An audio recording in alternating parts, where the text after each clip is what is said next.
selection specifically for this. Okay.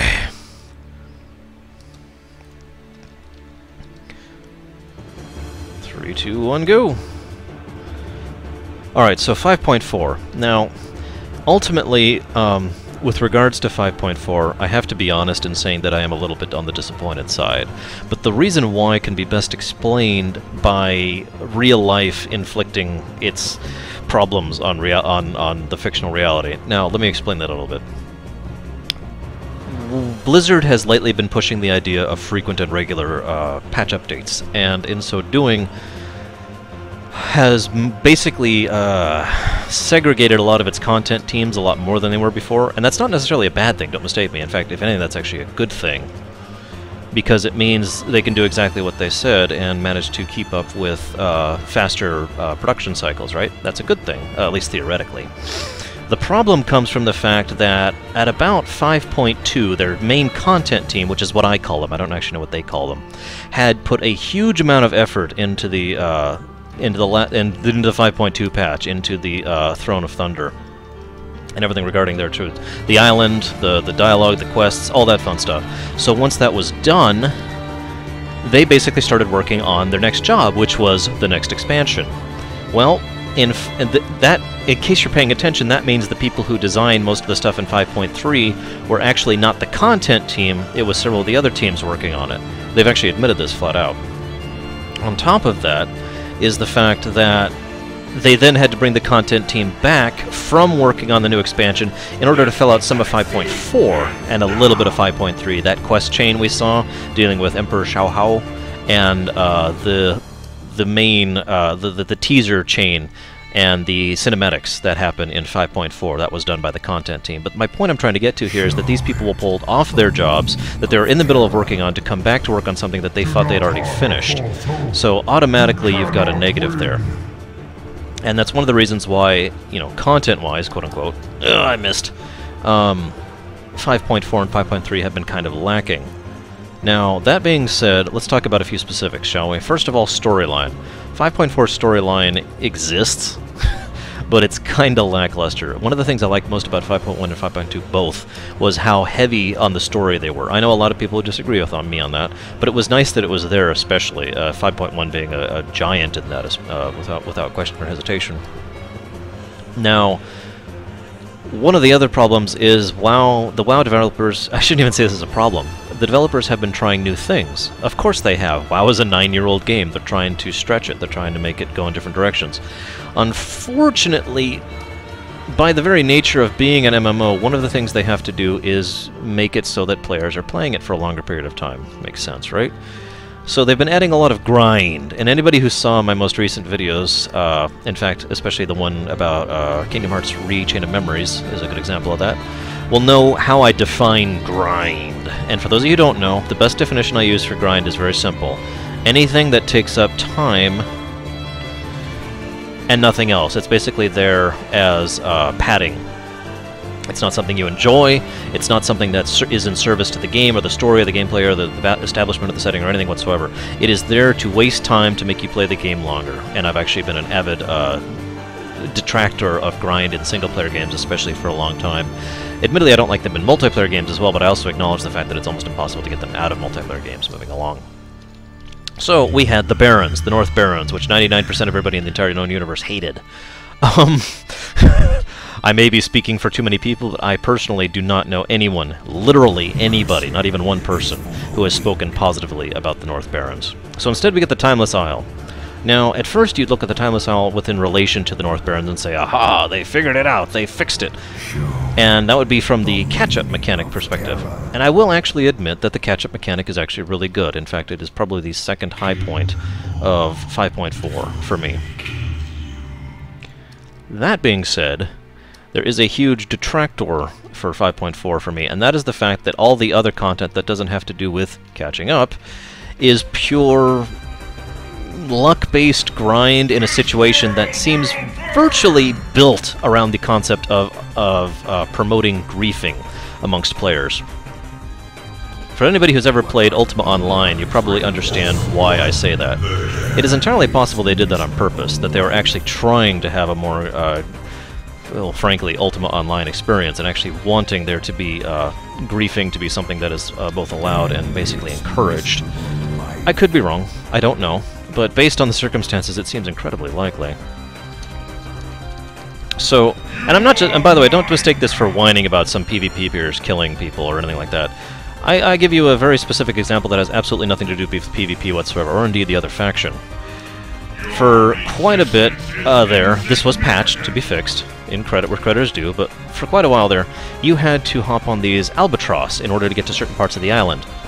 The way it worked is, in order to get on the albatross, you would tag it once, and then not keep hitting it, you just tag it once, and then as soon as it swoops down to kill you, you just wait until it's wherever you want to be, and then you kill it, it'll swoop down and drop you off where you're at. Seems relatively logical, right? Well, the problem with that is anybody else who then tags it, it immediately follows that second command of attack until I die. So even, this is the funny part, because some people would unintentionally try to kill these things as a way of griefing you. You know, oh, you're on the albatross? Ha ha ha! And by the way, before anyone asked, yes, there were quite a few spots on the path of the, damn it, of the albatross where you could do this. So there was basically no safe way to hop on an albatross, not unless you were very lucky. You basically had to get lucky or not have someone trying to troll you. On top of that, if someone did it by accident because they weren't paying enough attention to see that you were already in the albatross, and even if they don't want to troll you, tough! Because the mobs on the Timeless Isle have that new endless aggro thing that I've talked about before. It's something they introduced in Pandaria. It's not actually endless, but basically, if you've played WoW before, you know that if you go a certain range with mobs under certain conditions and don't re-tag them, they'll reset, right? They'll evade and go back, just like they always have. In a lot of Pandaria, that basically isn't true, or the leash, which is actually what it's called, that they can aggro you from, or rather, that they can follow you from, is hugely extended.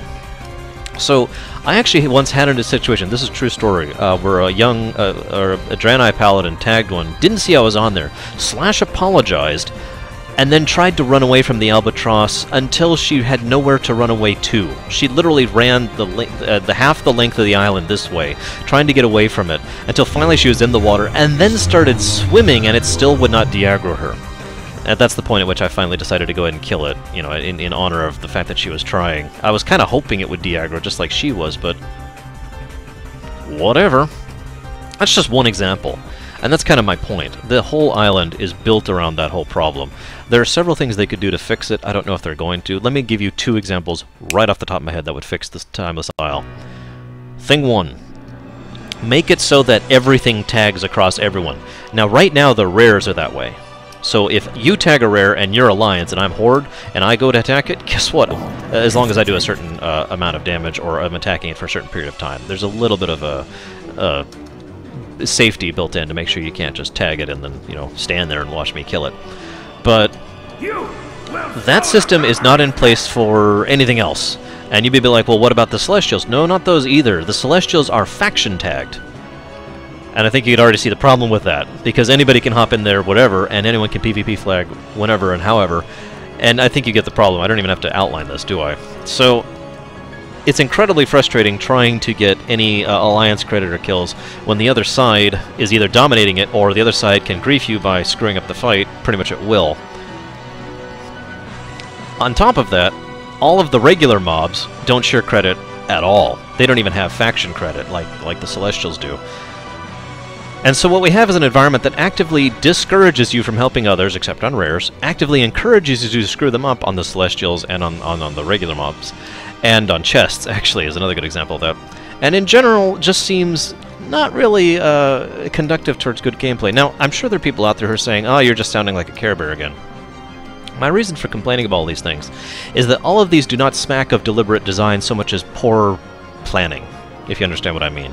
This is one of the only reasons I have any hope for the Timeless Isle, because it's possible that they might actually fix all these problems. But even if they fixed all of this, there would still be several problems with the Timeless Isle. Problem 1. Once you do the initial volley of things, all there is to do there is the weekly, and grinding for coins, and rep. The rep grind is literally the worst rep grind I've seen since vanilla. That's not a joke. The Netherwing grind was less aggravating and frustrating than this grind is for the Emperor Xiaohao rep. I have actually made the decision not to even bother or try until I'm level 90. Or I'm sorry, level 100. or 95, whatever the next expansion is, but you get the point. I'm not even going to bother. It's incredibly small amounts of rep, and you have to kill mobs that are either giving, 3 rep a kill or 13 rep a kill, which are difficult, irritating, and frustrating, or you could be killing mobs that give a whopping 22 rep a kill and are not only difficult, frustrating, and irritating, have way too much HP, but they also virtually all of them have abilities that will basically one-shot you if you don't dodge them. Now, I can already hear the counter-argument. Well, what are you complaining about? They added a little difficulty to it. You're not listening to me. They can one-shot you in a place that is incredibly well-populated and has lots of other people moving around who have an active reason, or at the very least no discouragement from griefing you on the subject, right?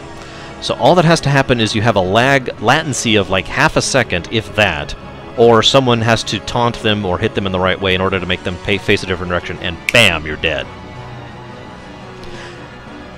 That is not good gameplay design, if you'll forgive me for being blunt. And this is, and I almost feel good complaining about this whole Timeless Isle thing, because one of the things I have been accused of often is being an apologist for Blizzard, because I tend to speak so well of their games in general. I like to point out the fact that I am not a Blizzard fanboy. I am not someone who just loves everything that they lap out. They have a policy, they have a reputation, I guess? They have put out good games, so I like their good games. That doesn't mean when they make a mistake, I'm going to forgive it. And this was a huge mistake. Now let's keep talking about this, okay? Let's talk about the Siege of Orgrimmar, alright? Here's the problem with the Siege of Orgrimmar in a nutshell. Brilliant design. Flex rating, near as I can tell, amazing. Everything about it is top-notch with one huge problem. LFR. Now, this is again indicative of the fact that they weren't thinking about the consequences.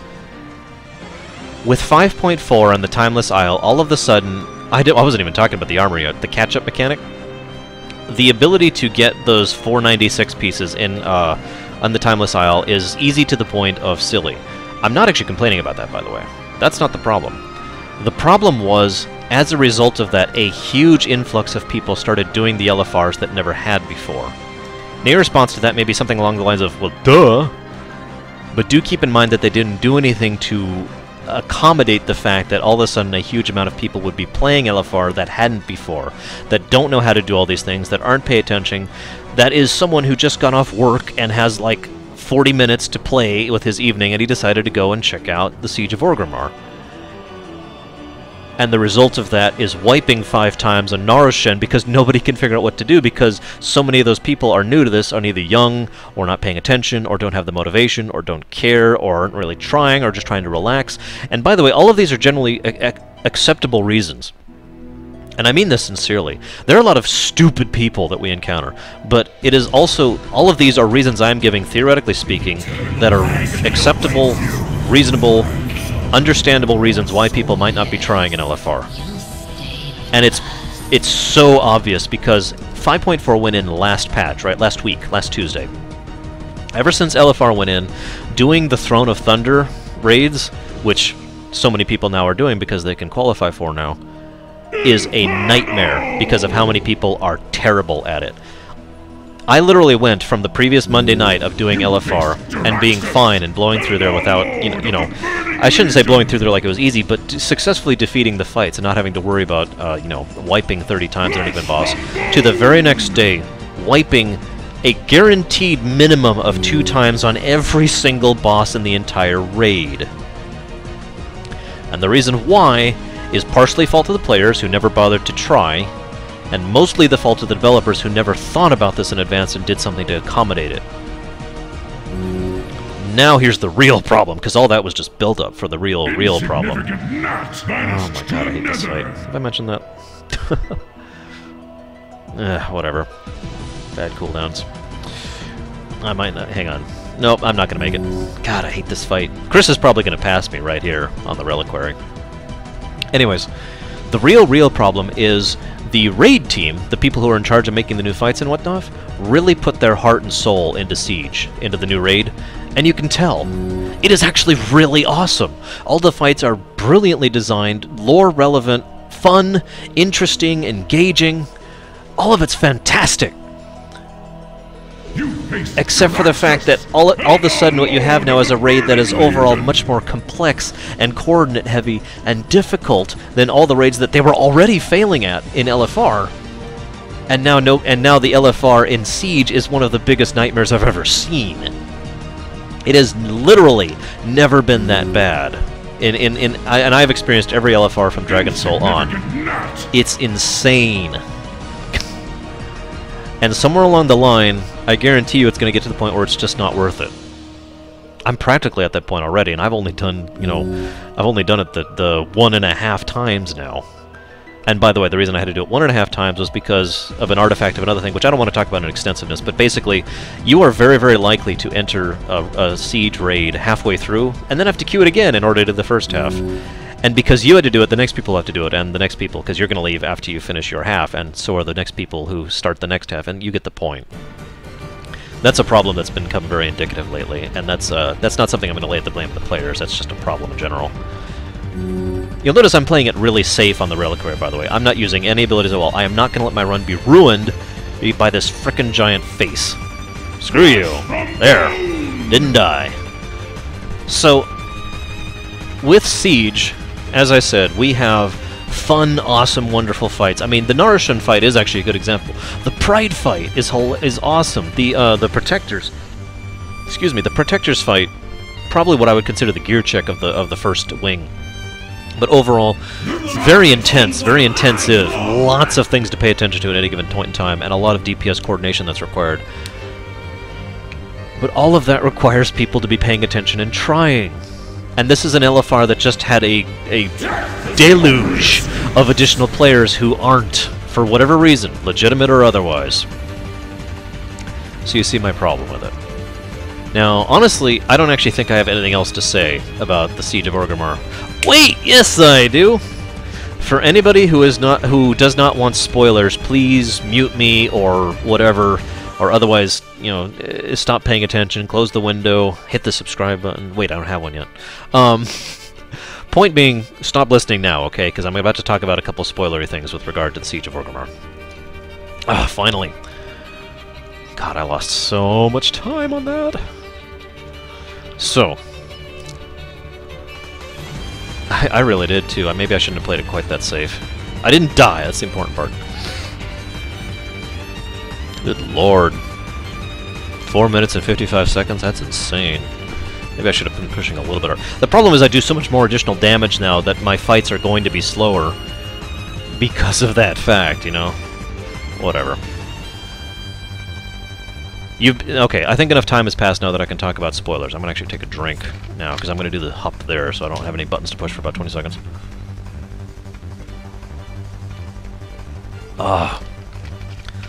So, Vol'jin's the new war chief. Okay. I talked recently in my Voyager videos, I don't remember if it's the one I already put out or it's the one that is being sent out in a couple days, about the problem with building up something with no payoff. And while it is possible to do that kind of, I hesitate to call it a twist, but you know, to do that type of storytelling without screwing everything up completely, ultimately, the most likely reaction to a build-up that has no payoff is going to be disappointment. Forgive me for saying it in such blunt terms, but the episode, I'm sorry, the series, television series Lost is probably the textbook example of what I'm talking about. Build up, build up, build up, build up, build up, build up. The end. No payoff, no nothing. It's just, okay. Now, that's exactly what the problem is with Vol'jin being the new war chief, because there was all this build-up and they were talking about how they weren't going to reveal it yet, and blah, blah, blah, blah. Oh, and by the way, it's Vol'jin. He is... Now, let's make something clear. Vol'jin's awesome, as Chris just mentioned, but that's not the problem.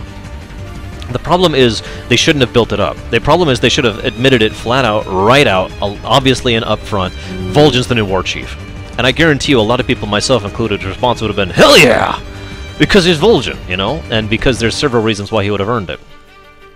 But but the build-up made it worse, and there's one other tiny problem. And this is a huge deal for me. Forgive me for sounding entitled on this, but allow me to lay this out bluntly. One of the things Pandaria has done very well... Oh, I knew you'd do it, Chris! That's a shame, because that's actually the time at which you could have passed me, because I lost so much time on the Reliquary. Anyways. Oh, damn it, he got me. I may not actually beat my sector time on this guy, because he got me with that 7 billion year disorient. Hang on just a second, I wanna... There we go. Okay, I saved a little bit of time. No, I didn't. I didn't save any. Damn it. Whatever. What was I talking about? Okay, right. One of the big things Pandaria as an expansion has done very well, with regards to the writing and otherwise, is it has emphasized the importance of the player character. It's been telling us basically since the Jade Forest how important we are to the story of World of Warcraft, to the story of Azeroth. And that, in my opinion, was a good move. It's something that MMOs need to be doing more of. Guild Wars, the first one, did that extensively, and to great success, in my opinion. And World of Warcraft has only recently started doing that, basically as recently as Wrath. Oh, you gotta be kidding me! Damn it, I'm already behind. Come on, I don't have time to kill you right now. So, that's awesome, right?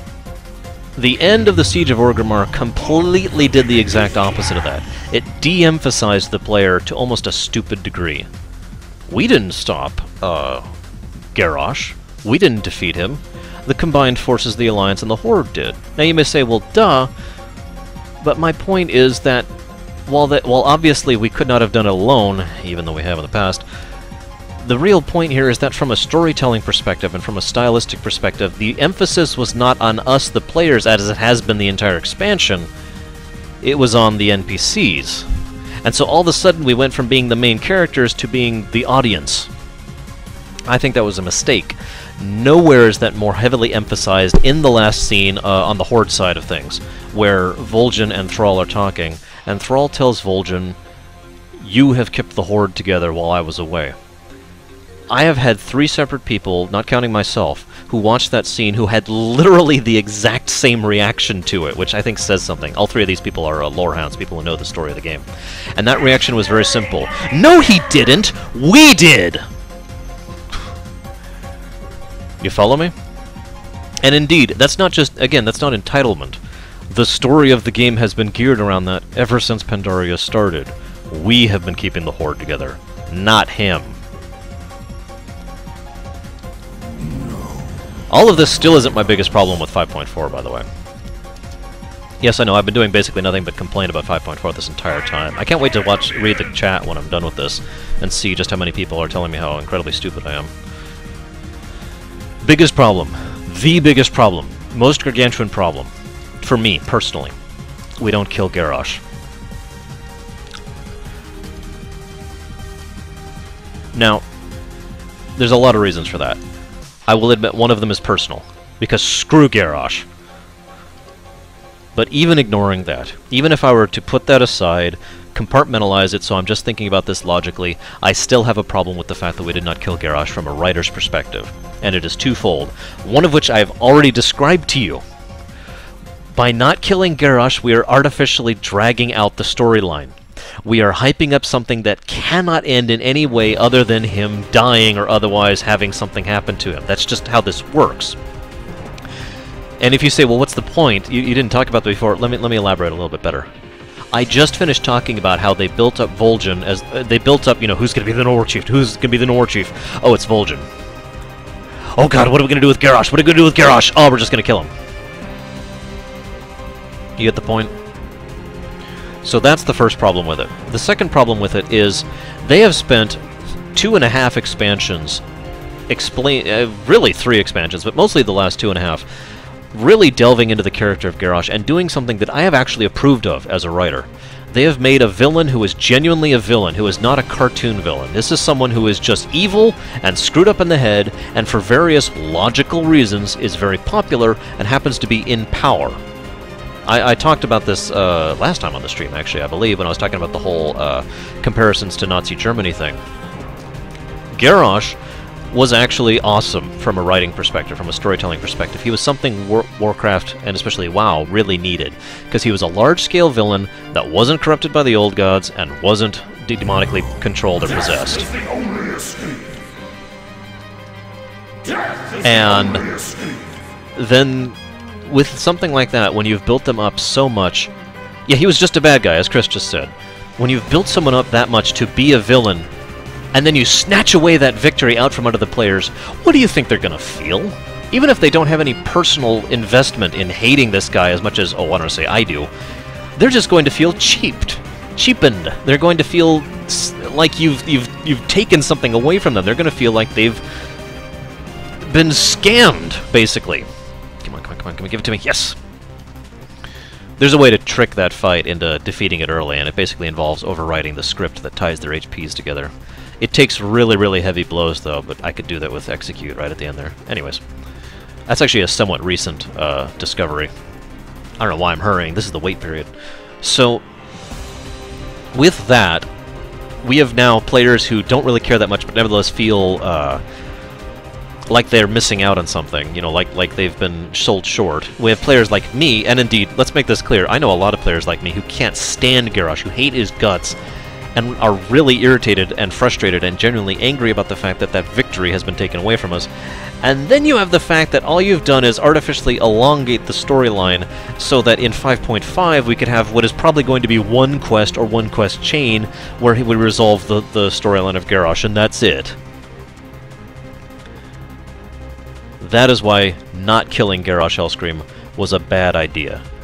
If you'll forgive me for quoting someone that I was talking about this with, when I saw Thrall raise his hammer, the Doom Hammer, and prepare to bring it down on Garrosh's head, I was prepared to pump my fist in the air and scream, hell yes, because that was Thrall as he truly is. While Thrall has always been an advocate of peace, tolerance, and friendship, one of the things that has defined him most is his ability and strength and resolve in willing to fight evil which needs to be combated.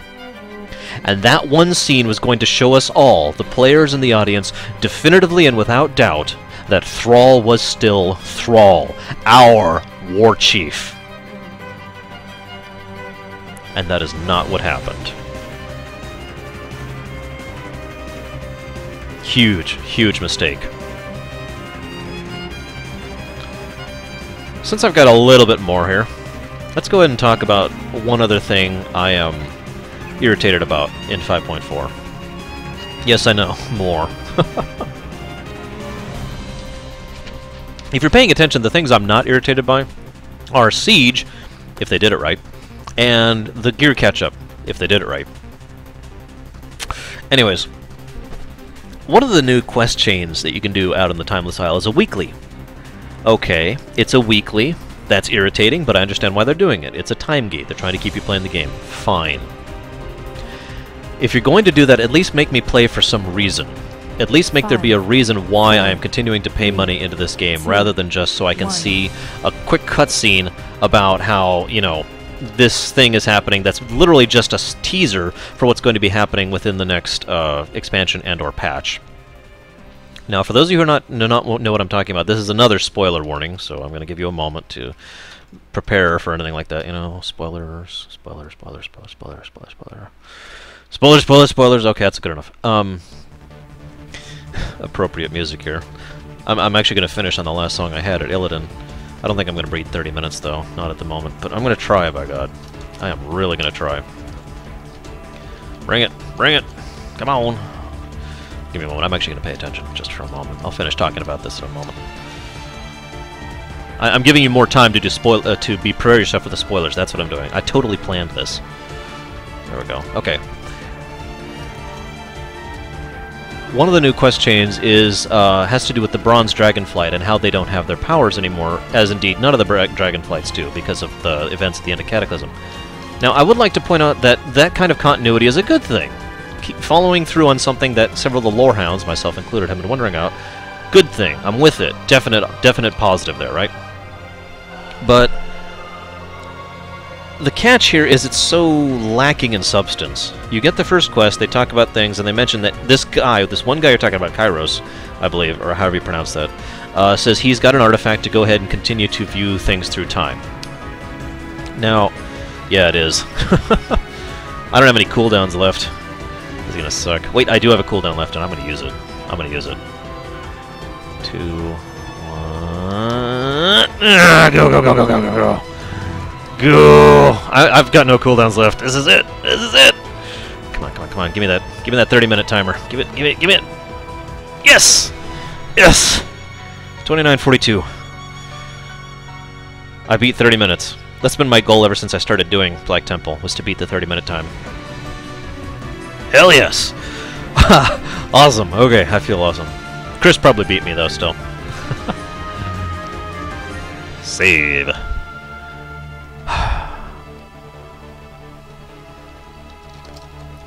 And now he's going to drop the glaives now that I already have them. Oh my god!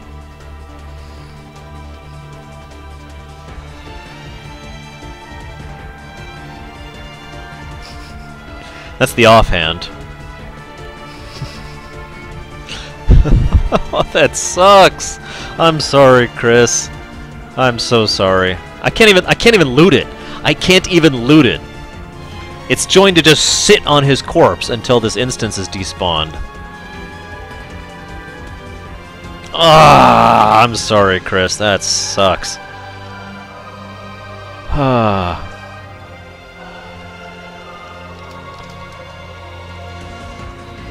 Oh, sure. You want to do it together or separate? Oh my god. Oh, you have it. That's right. Let's do it together then. Here. Let's do it. Let's do it. Let's go take out Kael'thas. I'm really jazzed. See, now that is a much more appropriate end and a way to retire a run. Beating the time you've set as your goal since you started doing the run. Oh, yeah. That was awesome. The legendary less so. I can't believe that dropped. For those of you who've been paying attention to my runs, you know that I've only seen a grand total of 3 Warglaives ever drop ever, counting the one that just did, and the 2 that I have. Yeah. In any case, where the hell was I? Oh, right. Okay, so the quest chain, right? The quest chain having to do with the Timeless Walkers again. I think there's enough spoiler time by now. The way this breaks down is you get to see little tidbits. No sound, no audio, no dialogue. Contrary to popular opinion, I think that was a good move. I think it actually emphasizes the storytelling nature of them quite well. Most of them are awesome. And then it ends with, spoiler alert! Soridimi, I don't actually know how to pronounce her name. The consort of Nozdormu dying, being killed actually, and someone who looks a hell of a lot like Kairos being present at her death. That's it. That's the full culmination of that quest chain as far as we are aware to date. Now, that by itself is okay, I'm with it. But the problem here is what we have is literally the definition of a teaser that cannot serve any function other than leading into whatever's going to happen next. So, we'll see what they do with that. But I will also mention that there is actually another cutscene you can see if you've done Siege in the Vale. That cutscene was a lot more better of a cap-off to Pandaria as a whole. But not as good as the one when you finish killing Garrosh and then go talk back to Wrathion. That's the one cutscene I'm not going to spoil, especially since Chris is here. Because that cutscene really emphasizes the theme, tone, and whatnot of Pandaria, is fulfillment of the story, is a teaser in the proper sense, etc., etc., etc. It's awesome. It's exactly what everything else I've just been complaining about should have been. So now let's go ahead and scroll up, because I'm sure I've missed a crap ton of dialogue here.